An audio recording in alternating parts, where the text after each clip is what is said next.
Nanindigan ng LTFRB-4A na tuloy ang implementasyon ng Public Transport Modernization Program sa kabila ng inihain ng Senadong isuspindi ito.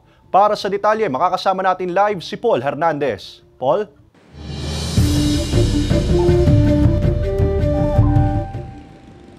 Ace, kaugnay niyan ay inalam din natin yung pulso ng ilang Batanggenyo jeepney driver tungkol dito sa inihaing resolusyon ng Senado para isuspindi ito.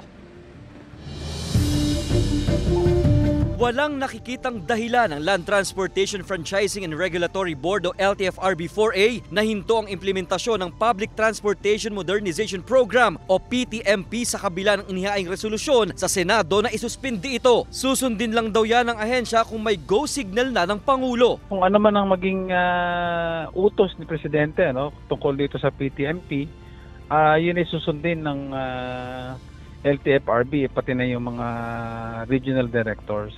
Ang tingin ng ahensya, tila mawawalang saysay ang mga ginawang paghahabol ng ilang driver-operator para rito sa Jeepney Modernization Program. Siguro kinakailangan upuan to at saka pagtulong-tulungang ayusin kung ano man yung naging problema.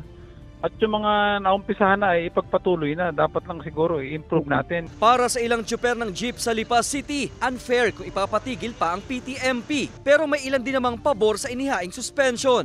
Kung saan nakapag-consolidate kami tapos biglang suspended. Mas maganda nga yung ihinto muna. Bakit? Siyempre, kaysa yung magko-co-op ka, para ano ba yung co-op?